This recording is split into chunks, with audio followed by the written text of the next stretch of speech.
Hi, this is Dr. Osesa. I'll leave it with another episode of the Way to College podcast. A couple of years ago, I interviewed a guest, Victoria Margo, and she had a wonderful story, talked about her own journey through higher ed and her professional journey.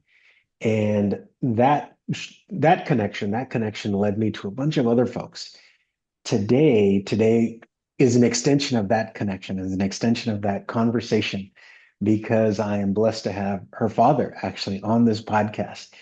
And so I'm honored to have him share his own educational and professional journey.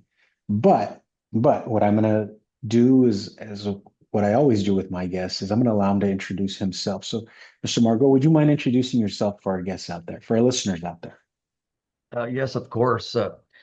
I am Victoria's father, like you said, Victoria Margo. My name's Rick Margo. I'm originally from Rio Grande City. Uh, I am going to be 59 years old in August, and I've been in higher education for 23 plus years, 12 years of service after I graduated from Texas A&M in federal service, civil service. So 30 plus years of experiences, and it's been quite a journey, and I'm really proud. When you mentioned Victoria, and I'm really proud of all three daughters. She's number two out of three, and all three Aggie graduates. So I'm really proud of that, and of course married to a Longhorn wife, which is really an Aggie mom now. But she won't wear maroon too often. But really proud of her daughters. Proud of what I've done, but it's been really something special. I think I'd never thought I'd be in this situation where I'm at now. Uh, when I was back in high school, for example, my parents, my dad is a Aggie, veterinarian, class of 1965. He's Wow. 83 and still practicing about an hour a day. Unfortunately, he's ill. He's got Parkinson's, unfortunately, and he's been a veterinarian, the only veterinarian in Starr County and Zapata counties for 50, almost 60 years probably now. He did go to A&M. Obviously, that's where the tradition began. His brothers, two of his brothers, are Aggies as well. But I think it all started. Well, before I go on, I'll say my mom raised us four. We're four boys, 2 years apart. How she's still living on this earth, I have no idea because we put her through a lot. She worked at home and supported us while my dad was out working mainly large animal practice in Rio Grande City. But strong woman. She's 80. Actually, she'll be 82 in a few days on July 1st. But I guess what I'm trying to say, we were raised with the expectation of higher education. I think there wasn't any question simply because we grew up going to Texas A&M to visiting. I think our summers, as I recall, back in the early 70s, I was born in 67, and like I said, three brothers, 2 years apart. So our summers consisted of going to Kyle Field, to Texas A&M. There was a gun collection, I remember, at our Memorial Student Center, and we'd love to go see that. Back in the old days, the stadium was open. We'd go play tackle football on the artificial turf. So those are great memories. Of course, staying at the Ramada Inn, all in one room, and swimming there at the swimming pool. But we always went back, and my dad would talk about his days at A&M, and but never was there any pressure from them as far as where to go. But the expectation was there for us to obviously do well in school and make something of ourselves, which Yeah. included, you know, a university, a degree. Of course, many things have changed over the years. 2026 versus when I finished A&M 1989. So, in a nutshell, that's the expectation, how we grew up. And I guess the respect, I think also my brothers and I, of respecting our parents to the point where not only for like doing the right thing growing up, but also not letting them down. And by that I mean, uh, you know, I always, in my mind, I'm the oldest. I had to set the example for my three brothers, and my dad would tell me that pretty often. Not only in the expectation to go to school and do well, but with many other things, elementary, junior high, and from going off the wrong end to staying, on the right path. Was I perfect? Of course not. None of my brothers were, but we had that respect of, back in the old days, you'd get in trouble at school and then I'd get in trouble at home too. Things were Yeah. different back then, and we all went to a Catholic elementary school for 6 years, Immaculate Conception School in Rio Grande City, and it formed. I think it really shaped us, and it's actually the same school my parents went to back in. They're both from Rio Grande City, and it's Wow. still there to this day. So, the Sisters of Mercy there, and back in the day, but I think it shaped us to who we are. But I think it all boiled down to the respect of not letting our folks down.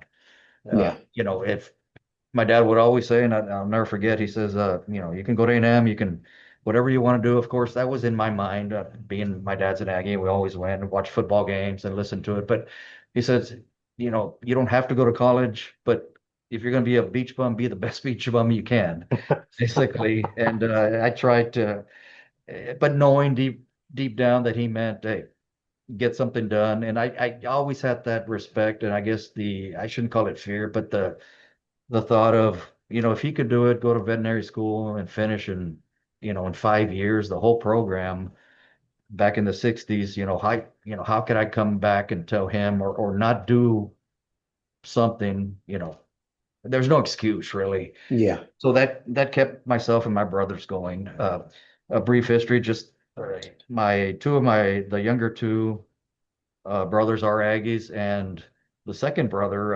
Eduardo, he's the only little different young man, very sharp young man, valedictorian of his class in Rio Grande City, and he went to Notre Dame. Actually, he broke the pattern. His excuse was he grew up around A&M, was kind of tired of it, and we can go on that, but I bring that up because this young man, my brother, sharp as can be, but he knew in eighth grade, I think I remember he would visit with our family physician in Rio Grande City, and he knew he wanted to be a physician, and Mhm. he had that goal, and it never changed. Notre Dame, UT Southwestern Medical School. He's been in Seattle as an internist for 28, 30 years now. So Wow. totally different, unlike my path of knowing what I want to do was very different than his. Yeah. Yeah. So, I mean, typically I'd ask a guest like about their own journey. Where does it begin? But it sounds like, and please correct me, Mr. Monaco, it sounds like your own journey began with those trips, with your father's own experience, his own educational experience and journey, but then also taking you all along to see A&M. And so you were exposed to higher ed, it sounds like, well before probably most of your peers. Is that correct? That is correct. Yeah, that's a great point. That made a huge difference, obviously, knowing that he would show us his dorm. Of course, they've knocked it down since then, but where he stayed, he'd talk about his stories. We'd walk around, I think it was Per Year Hall, it was called. And his stories are here in the Corps Cadets. He was not in the Corps at A&M, but them marching at 5 in the morning on a Saturday right by his dorm without air condition, the windows were up and so forth. And then the Memorial Student Center where he hung out, uh, all those things. He went to the football games, all the A&M traditions that he would tell us. And it was kind of, yes, you're absolutely correct. We got exposed to that at an early age, and I think that was the expectation, like Yeah. I mentioned earlier, that we knew we had choices, and he never pressured us to say you have to apply and go to A&M.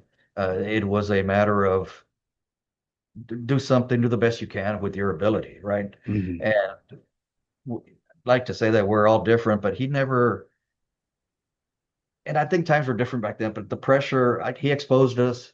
We had it in our mind. You're right. We followed football, A&M, basketball, all the sports, and I think that made a huge difference of knowing at least that's that's one big possible track that we want to follow in his footsteps. Not necessarily being a veterinarian, because none of us became veterinarians because we grew up helping him with large animal practice, and Yeah. that's a lot of tough work all over. We would go with him on calls all over the county. So And animals, by the way, can't tell you what hurts. So, and it's a tough life, but a very rewarding. His story was he was grabbed by a professor at A&M as a freshman. He didn't know what he wanted to do, and he says, "Well, I like animals. My dad, which is my grandfather, we have property in Rio Grande City, raises beef master cattle." He says, "Here, I'm going to take you to the veterinary services department or College of Veterinary Medicine. Go talk to him." Man, that changed his life. He was Yeah, at thinking wildlife and fisheries or something. He didn't know what he wanted to do. And I think his journey as well, although he didn't travel to College Station as much back when his older brothers were there, uh, but also he had that framework, right? yeah, yeah. And I think that's extremely important. And it's, it's not easy. We don't ask who our parents are going to be. We don't pick them. We're born either to parents who have an education that don't, and it is tough. First gen, the big push on first generation students. So I've dedicated my life with A&M on making those opportunities available for students. I recruited for A&M under admissions, Office of Admissions for 15 years after I left federal service. Because, like you said, this is being Yeah. exposed to what's out there, being exposed to the opportunities that someone may not know because no fault of their own that their parents didn't go to, don't have a college degree, which is fine. But I think there's so much out there. And I will, Absolutely. yes, and I'll be the first to say really quick that you don't absolutely need a college degree to be a success. I totally believe that. Although I've been in higher ed for 20 some years, I think it depends on your interest, on your talents, your gifts. But I think a college degree is so much more than just book smarts. It opens up opportunities down the road to change what you're doing, possibly it gives you more opportunities. And not only that, the growth while Mhm. you're at the university, you learn so much. Uh, so there's so much to talk about, and I'd hate to take so much of your time here, Jose, but in a nutshell, yes, it's so many opportunities. You and thank you for that. Thank you for your sharing all of that. And you know, I love what you said your father told you that you could be a beach bum, just make sure you're the best beach bum out there. And so it sounds like your father had definitely created this framework for you. Um, it also sounds like the expectations maybe came from yourself and from seeing your father, seeing your uncles and Right. your own brothers and things. Now let me ask you, you said you went to A&M. Did you know what you wanted to study when you were at A&M? Absolutely not. Like I said, all I knew was that I did from an in high school, I realized my talents were not so much in math and science. I'm not a STEM person, and sometimes you have to accept that. And Yeah. if I think my second brother, who is the physician, Eduardo, if those he told me one time those neurons don't connect on math or that type of engineering or hey, you're gonna fight it all your life. And I am a believer that you can do just about anything you want in this world, and you just have to, some of us have to work so much harder. But I think it's also dependent on what you like.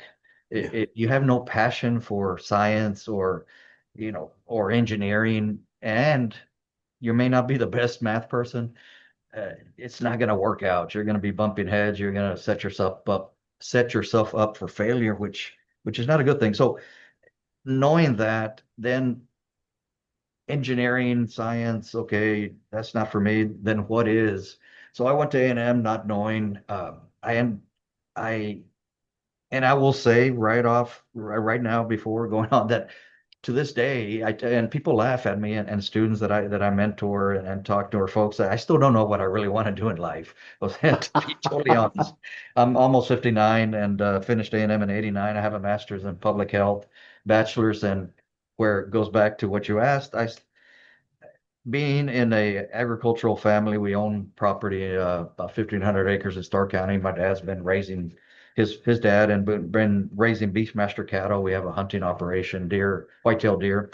Anyway, I wanted what I ended up thinking was an agricultural background, but having a business Mm, perspective as well. So my major, which I had to choose one because I basically you can go for about a year at A&M as a freshman under maybe a general studies or something like that, but you eventually obviously have to pick something.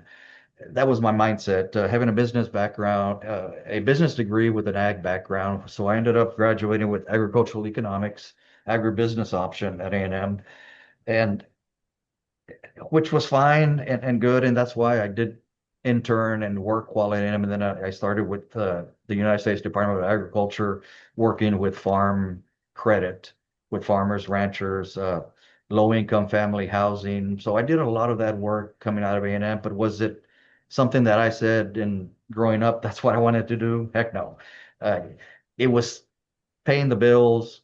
I got my degree, but I will say, and this is important, I think, for students to realize, or those that are maybe struggling with it, mm. not knowing. Long story short, I had a friend in high school, a couple years behind me. She couldn't get a dorm at A&M. Back in the day, it's still a problem, very hard to get dorms.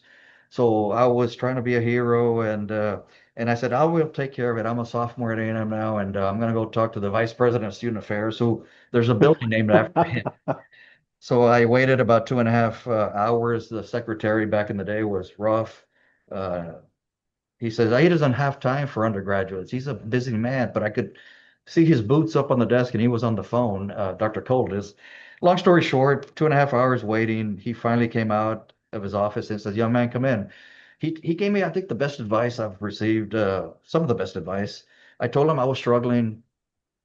Well, first I told him, "Can you get my friend a dorm?" Sure, done. So the next day she had a dorm, but I don't think she ever thanked me for that. For that all these years, and uh, I was there, and I said, "Sir, I don't know what I want to do in life. Dad's a veterinarian. I don't like that. I'm not, I'm struggling. Uh, what are you in? Ag economics." He says, "Just stay there. You never know where life's going to take you." He said he never thought he'd be in that position, vice president of student affairs, when he was a young man, undergrad at A&M back in the 50s, on 40s or 50s back then. And he says, keep going, just keep going, do the best you can, make a decision on what you want to do, but it doesn't mean that that's going to be your destination, your final destination. And he was Mhm. exactly correct. If I had only known I'd be working for Texas A&M and admissions, recruitment, running a executive director of the campus here in McAllen, and now with A&M Health, uh, Texas A&M Health as a health educator and outreach. Never would I have thought that I have found passion in this.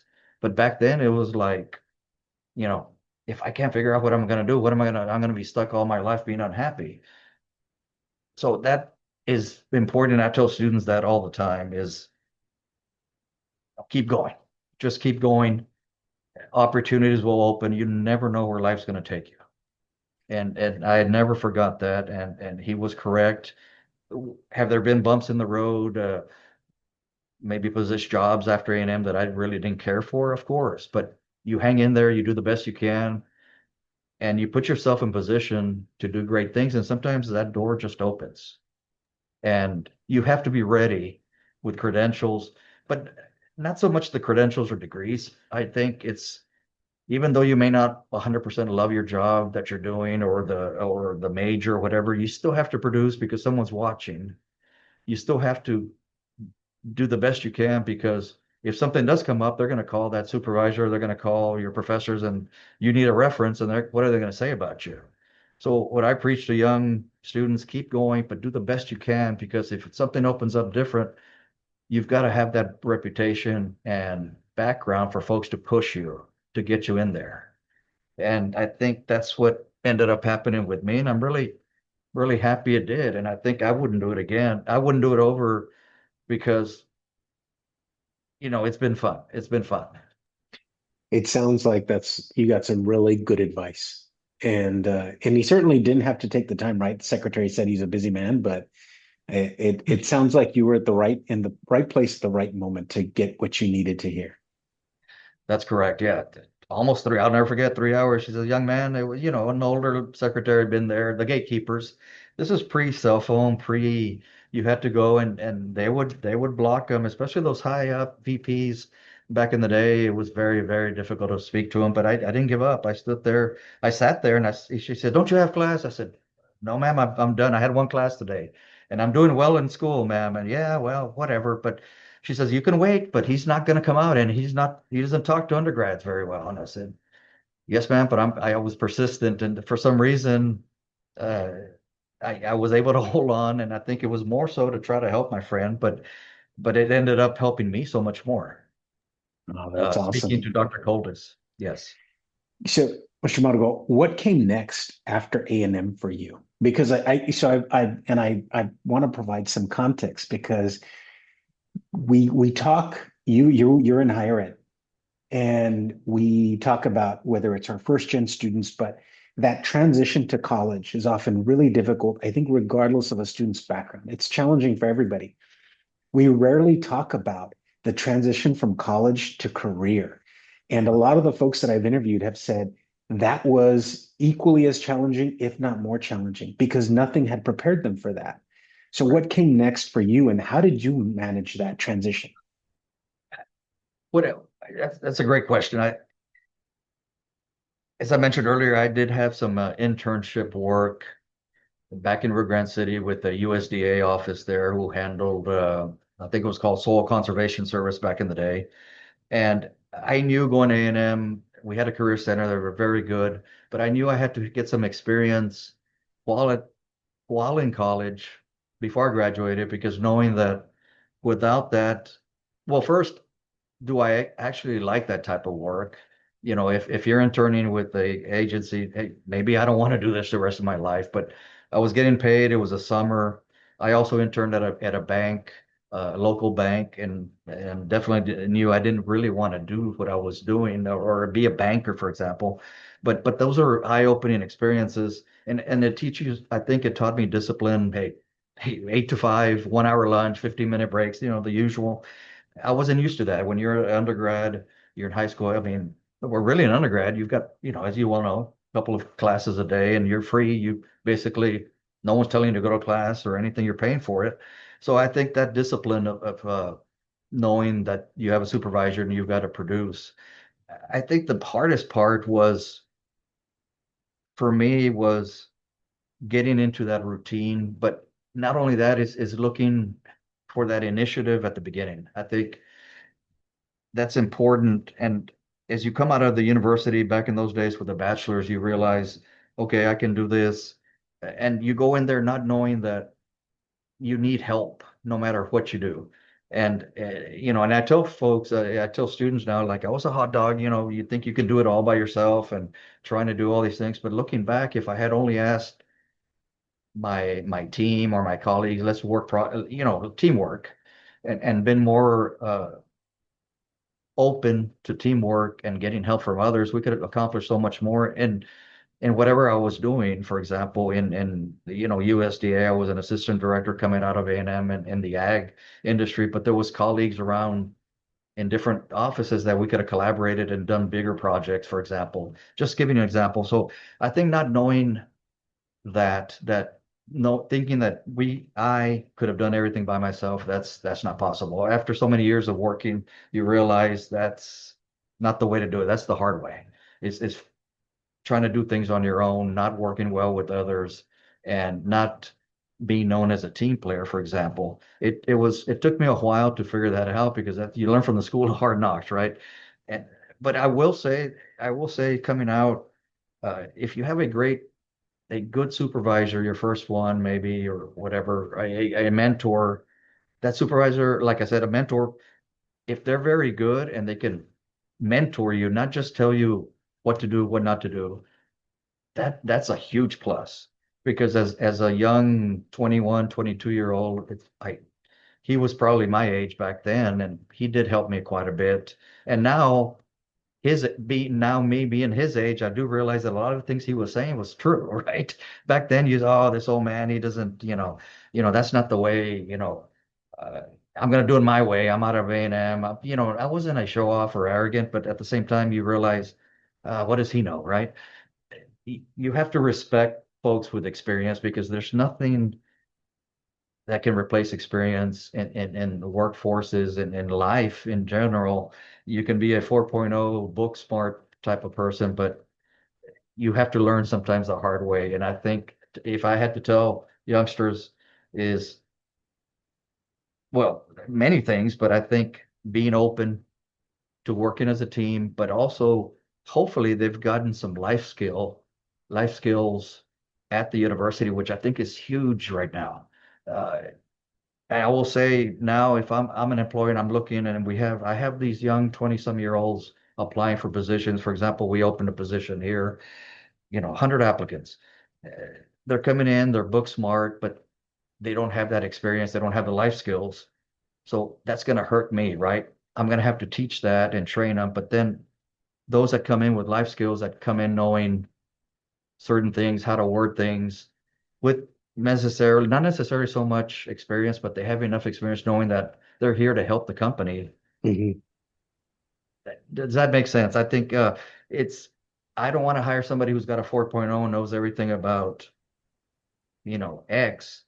I want somebody who's going to not turn away my customers and Yeah. be a customer friendly individual. I think that's so much more important than a 4.0 and whatever major they had. So if I could get the word to every student to get that type of mentality, because that 4.0 is going to come in thinking, hey, I'm smart, I can do anything. Don't get me wrong, I'm sure they can, but if they're going to turn away customers because of lack of customer service skills or lack of a discipline or not being a team player, that's going to hurt my team overall. I'm not going to hire you. Yeah. I appreciate that. And I appreciate that little bit of reality because I think and so I've got the podcast, but then I've got like a Substack and I'm always posting things. And I was writing about that. I wrote about that recently because one of my guests, he employs college students, gives them an opportunity to start a business, and then they've got to manage it and grow it. And he talked about these transferable skills, and one of them was right customer relations, and I think that's one of those things that it's if it's really difficult. Sometimes it's difficult to teach, and many times we don't necessarily prioritize that. But then when students get out into the real world, well, they've got to be able to do that. They've got to be able to relate. He talked about regardless of the profession, how you work with your colleagues, how you work with your customers or your clients. You've got to have these good relationships, and if you can't do that well, you're probably not going to be successful. So I appreciate you talking about that. You said you worked with USDA, and how long did you work with USDA, Mr. Margo? I spent, let's see, 80, boy, that's going back a long time there. I was there 7 years with USDA and then made the transition to small business administration for 5 years before that opportunity knocked and I joined Texas A&M in 2002.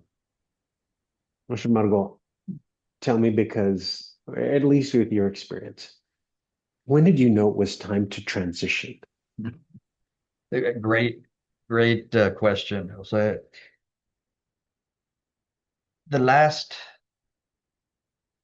3 to 4 years of my federal service, unfortunately, I was in a situation where I wasn't, passionate or happy. Uh, yes, I was doing my work. I was doing the best I could, but it wasn't a passion of mine of what I was doing. I was also commuting uh, about an hour one way each morning, each afternoon, sun in my eyes both ways. Don't get me wrong, I had a job. I knew I had to do a job, but it wasn't in me, right? I kept thinking, what do I need to do? Do I maybe need to get a master's? At that point, I didn't have a master's. Uh, what do I need to do? Although then I had three daughters at home and a wife, and it's not that easy to, pack up and say, hey, I want to be a beach bum now. I'm just gonna forget life. And I was providing the benefits, the health benefits, and yeah, wife wouldn't have been too happy about that. Uh, I it was just. something that was brewing, and I'd say at probably 2, 3 years. When you're watching that clock every day and you're just thinking of 5 p.m. and you race out the door, it's maybe a time for a change. Sunday Yeah. afternoons, I was not happy because the next day was Monday. I think, is it frustrating? Yes. So I was on a website one Saturday, and an opening came out, and that's changed my life right there. It was to open a, prospective student center in the Valley for Texas A&M, and I said, how great would that be to work for A&M, wear maroon shirts, and come to find out, it was a couple of hundred applicants. I was already 35 years old, and somehow they took a chance on me. And but I will say that I do give credit to my wife because I took a 60 plus $1,000 cut in pay to Wow. to come to A&M, and the only thing they could give me was an office in Weslaco and a beat up Malibu with an A&M sign on it that they sent from Dallas. And because that's why I asked him, I said, what else could you offer? And I'll never forget, $26,000 a year. Uh, but it changed my life, we'll say. And I think, was it a sacrifice? Of course. Was it hard? Yes. I was advised by my supervisor, who was a good man, where I was working. He says, "Don't do it. I mean, you're making good money. You've got think of your daughters." But I made the jump and haven't looked back since. But I think it's because I was actively looking, and it wasn't like. But at the same time, I want to make clear to folks that I was actively looking, but I was taking care of my position, right? Mhm. There's folks who just don't care and stop working, or because I've seen that in government service, or or even with Anna, they just don't care, or they hate their job and they just complain. I kept that to myself, but in the back of my mind, and something's gonna open up, something has to happen. But I was doing my job because I knew that paid the bills, and yeah, the first thing that A&M did was call my supervisor and my folks and say, what type of person is this? Is he a hard worker? Does he do his job? And they didn't know I was unhappy. They just asked me, "Why do you want change?" Well, I said, I need a change of careers. I think I'd be better." And the passion with A&M has been there. Obviously, I'm an Aggie, and I hit the right button, and I was a sales guy. I sold A&M academic recruitment. I had so much fun for 15 years, and with a lot of support and help from others on main campus in College Station. Of course, then I hired a staff here. But if you have that passion, it's going to show. If you don't, it is tough. It is tough to get on and be a superstar without that passion, because it shows, and I've seen it throughout my career. Folks that are just there because the paycheck, or they feel stuck, they're doing the best they can. Some of them quit, or get so upset, or just run away. But what if something else opens the door later, and they have an opportunity? They're going to call the previous folks and say, well, he quit. He was always complaining. That if that had been me, I wouldn't have made that change. Yeah. Yeah. And I appreciate that because you're right. I do see that a lot. And I also do a little bit of career coaching and come across folks that are looking to transition, but haven't taken care of the job they have now. And so they haven't cultivated those relationships. They haven't nurtured them. They're always looking for the way out. And Correct. then when that opportunity comes, well, they don't really have any good recommendations or folks that can speak highly of the work that they've done or their attitude. So Or their I appreciate you talking about that. Yeah, attitude is important. And is it easy? Of course not. No, and I will say no job is perfect, as you well know. No, it's not paradise. I mean, but sometimes you fall into something that you're passionate, and I guarantee you it won't feel like work all the time, and the results will show. But cultivating the relationships, like you mentioned, and it's something I didn't really expound on, was yes, doing your job well, but making sure that others know that you're doing well, and you're helping others, right? Mm. You want to always be that person, that the go-to person. Does it put more stress on you? Maybe yes, but I have staff here, and I could tell you who, if I need something done, I'm going to talk to a couple of folks, right?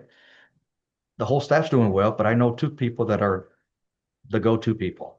And that makes a huge difference because they're young, and I'm trying to mentor them to maybe take my position one day here. But yes, you've got to do your work, but at the same time be as customer friendly and be a people person and have that right attitude that people see and can trust you.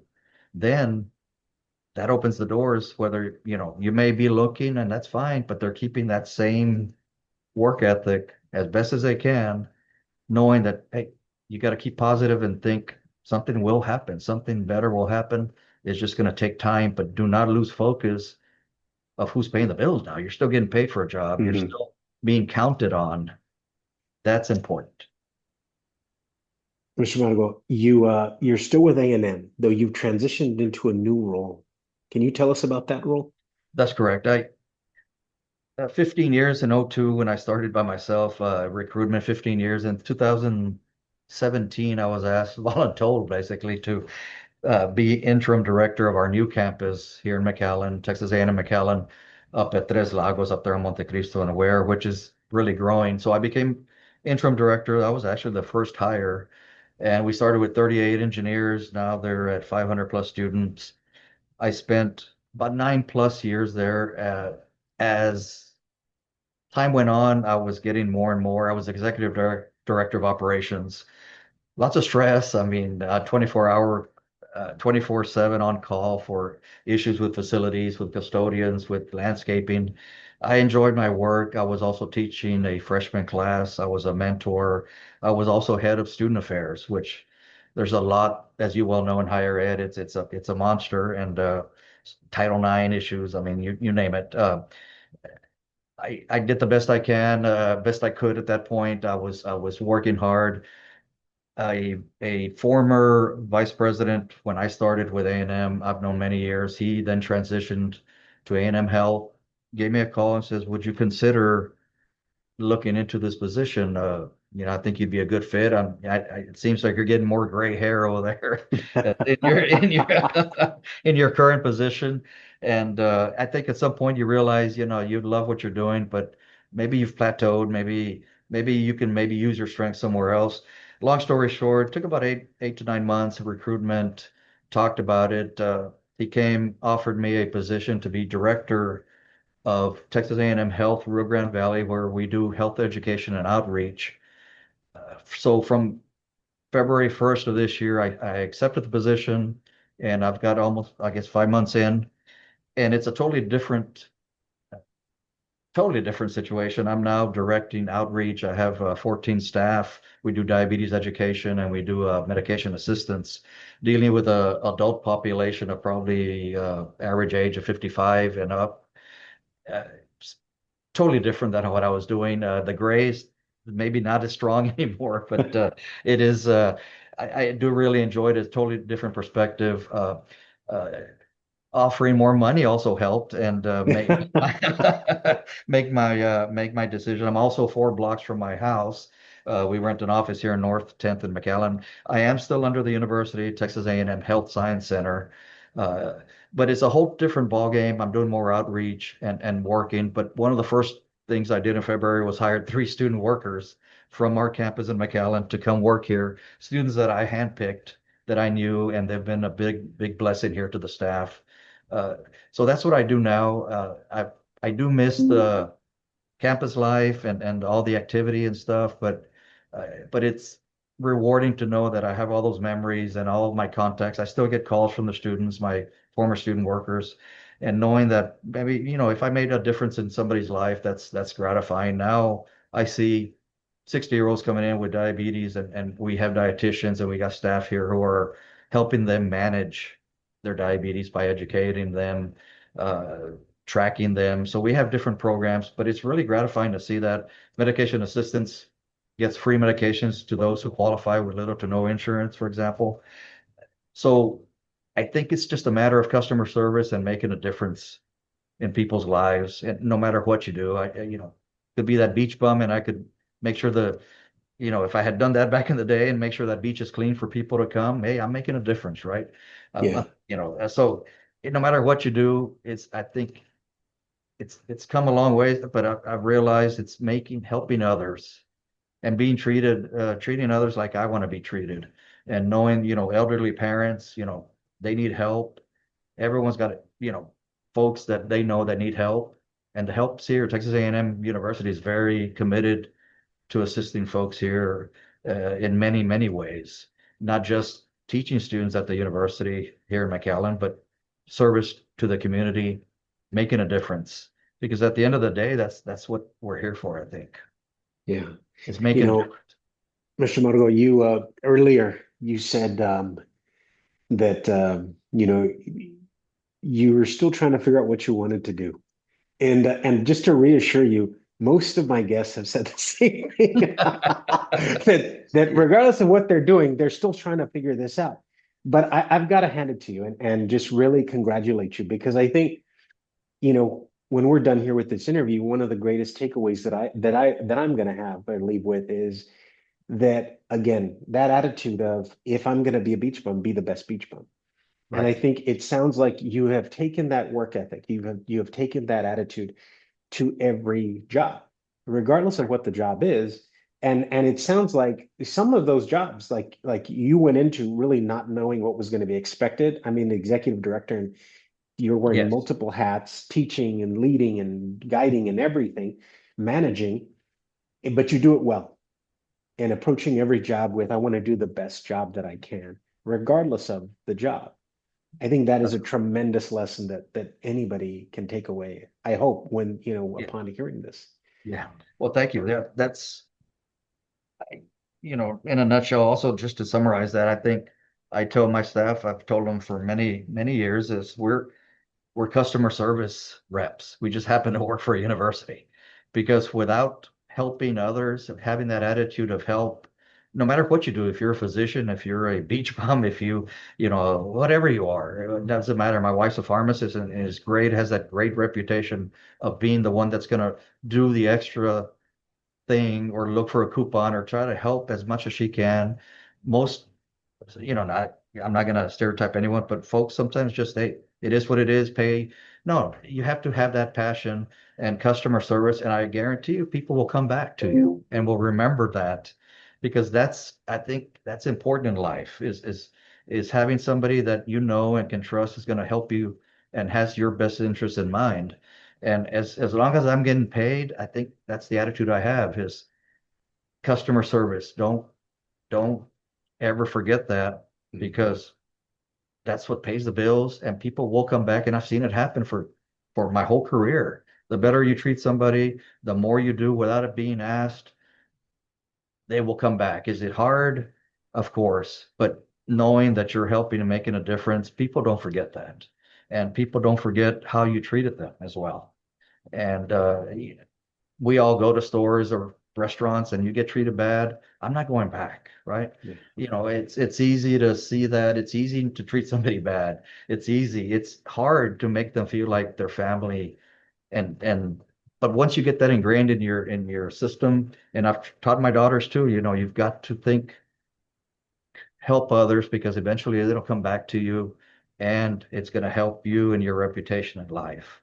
And that's why we're here is just to help others. It's not to do a report. I mean, yes, you've got to do all that grunt work, I call it, but you got to keep that big picture in mind. Customer service, relationships, respect, trust. That's how I built two startups, the admissions office down here and then the university. I had to build that trust and get the right people and then motivate them to have my same mentality of customer service, knowing that is it going to be hard? Yes, but eventually it pays off. And with time, they're increasing numbers, not just because of me. Don't get me wrong, so I want to make this clear, a lot of support from a lot of folks, but people are going to support me because of how I treat them and how I respect them as well, right? Mhm. You've got to build those relationships. And once you get that support, like now I've got a staff that is great. They do well because I'm motivating them to do better and giving them the tools and flexibility and time to do their job because I know they're passionate. And once you give them that and they realize that I have their back no matter what, unless they're doing something totally wrong, but I have their back, I will support them. Then they have that freedom, like I got supported with A&M when I first started. Get out there, Rick, and make it happen. We'll support you. That makes a huge difference. Mr. Margo, thank you for sharing your story. Thank you for your time today. With all my guests, I always ask as we transition out, any final words that you'd like to leave students, for folks entering the workforce? What final words would you like to leave for them? That's I've got a lot of words I'll say it sometimes. I'll try to, I think, do the best they can, be patient, and know that nothing happens quick, but know that everything they do, entering the workforce, entering a job, is being looked at by somebody, their supervisor, others notice. You gain a reputation early on in life. And if you gain that reputation of being, you know, lazy, no initiative, complainer, whatever, right? That sticks with you. And it's so, so hard to get rid of that. Gain the reputation of, I'm going to do the best I can. He's a hard worker. He's helping others. He's always willing to do what he needs or she needs to do. That's the reputation you want. And with patience and time and work, that eventually pays off. No guarantees in life, but I'm living proof that I wasn't happy, made a change. Was it hard? Of course. I haven't looked back, and I think it's important that folks know that, but know that patience and hard work and time make a difference. And helping, gaining their respect and helping others. That's the main thing. But I do want to give credit to my wife for being so supportive. My daughters, it made me proud as can be, is putting their Aggie ring on all three of them. No pressure from dad, I promise. I say they could have gone to UT Austin, which is a great school. My wife's a graduate, but seeing them graduate and become young ladies, and being very independent, and knowing what they learned and making us proud as parents, I think is I can't ask for anything else. And I think if youngsters are hearing this, and your parents, you make them proud, or you make them, or you disappoint them. I think, you know, by what they do based on their talents, strive to be the best they can based on their talents, right? Not everybody's going to be a physician, not everybody's going to be an engineer. And sometimes people think that's the only way that's the only thing. In other words, you're not a success unless you're an engineer, lawyer, or physician or doctor. And I said that is totally incorrect. You can be a beach bum and be a success in life. It's how you treat others and how others look at you, and be that go-to person. But don't disappoint folks, because someone has sacrificed a lot for me, and I always remember that. So that's important to remember. And thanks for the opportunity, sir. I mean, you're doing excellent work, and getting this word out, I think, is important. And the more people realize that, you know, life is tough, but there are huge rewards out there. And I think the rewards come from family, friendship, respect, trust, and trusting the system, and knowing, hey, things are going to work out. Just hard work and patience. I appreciate it. Mr. Margo, thank you. Thank you for your time today. Yes, sir. Jose. Thank you so much, sir. Take This care. con Good luck. this concludes another episode of the Way to College podcast. Thank you to my guests. Thank you to our listeners and viewers out there. Please remember to share the podcast with one other person. Don't forget to subscribe, rate, and we'll talk again soon. Thank you and goodbye.